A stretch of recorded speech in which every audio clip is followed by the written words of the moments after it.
حضرت علی المرتضیٰ باب العلم شیر خدا رضی اللہ عنہ، جن کا قرآن سے ایسا تعلق تھا کہ ایک رکاب میں ایک پاؤں رکھتے تھے، دوسرا رکھنے سے پہلے قرآن ختم کر لیتے تھے۔ اور آپ نے ہی فرمایا کہ اگر میں سورہ فاتحہ شریف کی تفسیر لکھوں تو فرمایا کہ 70 اونٹ اس تفسیر کو اٹھانے سے عاجز آ جائیں۔ اس سے اندازہ لگائیں کہ قرآن کیا چیز ہے اور قرآن میں کیا کیا ہے۔ اسی کو اقبال نے کہا کہ این کتاب نیست چیز دیگر است، کہ یہ تمہیں تو کتاب دکھتی ہے، یہ کچھ اور ہی چیز ہے۔ بس یہ ہے کہ انسان جس قدر اس کے معانی میں، مطالب میں، انوار میں ڈوبتا چلا جاتا ہے، ایک ایسا سمندر ہے کہ جس کا کنارہ نہیں، لیکن جتنا انسان ڈوبتا چلا جاتا ہے خدا کا قرب ہی اتنا ملتا چلا جاتا ہے۔ تو حضرت علی المرتضیٰ فرماتے ہیں کہ من قرأ القرآن وہو قائم فی الصلاۃ، ہم نے پڑھا، آپ نے سنا، اور ہم روز پڑھتے ہیں نماز میں اور آپ سنتے ہیں،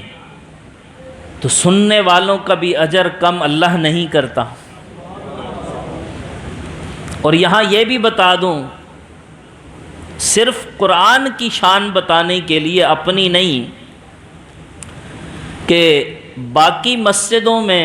جہاں جہاں بھی ہر جگہ باقی مسجدوں میں سوائے میرے استاد محترم کی مسجد کے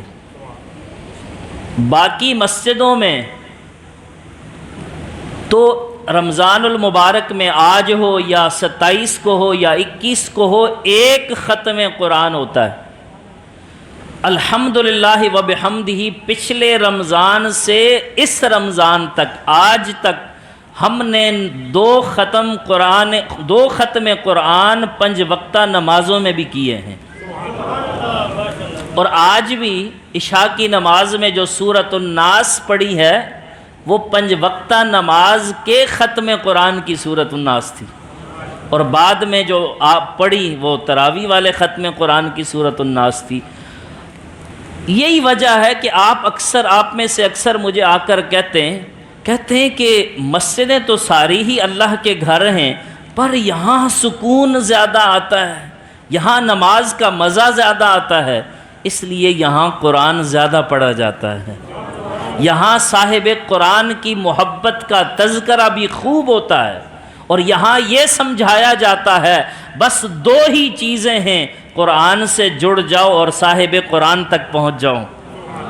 بس یہ 2 چیزیں اگر آپ کو مل گئی تو پھر انشاءاللہ آپ کی دنیا بھی اچھی ہے اور آخرت بھی اچھی ہے۔ اب سنیے شان کیا ہے قرآن کی، کہ حضرت علی المرتضیٰ رضی اللہ عنہ فرماتے ہیں کہ جس آدمی نے قرآن کریم نماز میں کھڑے ہو کر پڑھا تو کان لہو بکل حرف 100 حسنۃ، تو ایک حرف پڑھنے کے بدلے اس کو 100 نیکیاں ملیں گی۔ کھڑے ہو کر پڑھا نماز میں تو ایک حرف کے بدلے 100 نیکیاں ملیں گی۔ اس لیے آپ دیکھتے ہیں کہ ہم مغرب میں بھی عموماً، آپ اور جگہ بھی نماز پڑھتے ہیں، الم تر کیف انا اعطیناک الکوثر، یہی صورتوں کی تلاوت ہوتی ہے، لیکن الحمدللہ ہم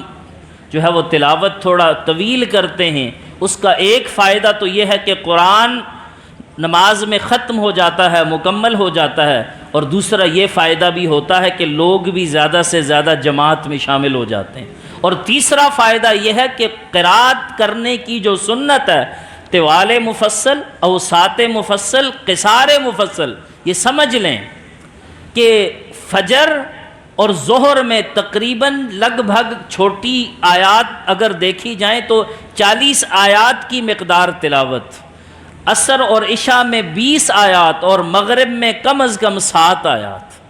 یہ سنت تلاوت ہے۔ یہ آپ سمجھ بھی لیں، اور جہاں بھی آپ کہیں نماز پڑھتے ہیں تو کوئی حرج نہیں ہے، ادب سے امام صاحب کو کہہ سکتے ہیں حضور آپ لوگ ہی ہمیں بتاتے ہیں، ساری کتابوں میں لکھا ہے طوال مفصل، اوساط مفصل، قصار مفصل، سنت تلاوت یہی ہے، برائے مہربانی یہ تلاوت کیا کریں تاکہ آپ کو بھی ثواب ملے اور ساری قوم کو ثواب ملے۔ تو فرمایا کہ جو کھڑے ہو کر قرآن پڑھے گا تو ایک حرف کے بدلے کتنی؟ 100 نیکیاں۔ اللہ فرمایا کہ وَمَنْ قَرَأَهُ وَهُوَ جَالِسٌ فِي الصَّلَاةِ، اور جو بیٹھ کر پڑھے گا، نماز میں بیٹھ کر قرآن پڑھے گا،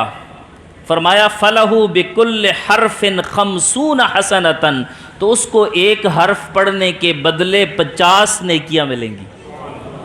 اور فرمایا وَمَنْ قَرَأَهُ فِي غَيْرِ صَلَاةٍ وَهُوَ عَلَى وُضُوءٍ، جس نے نماز کے باہر قرآن پڑھا اور باوضو ہو کر قرآن پڑھا، فرمایا کہ اس کو ایک حرف کے بدلے 25 نیکیاں ملیں گی۔ فرمایا کہ جس نے بغیر وضو کے پڑھا 10 نیکیاں تو اس کو ملیں گی۔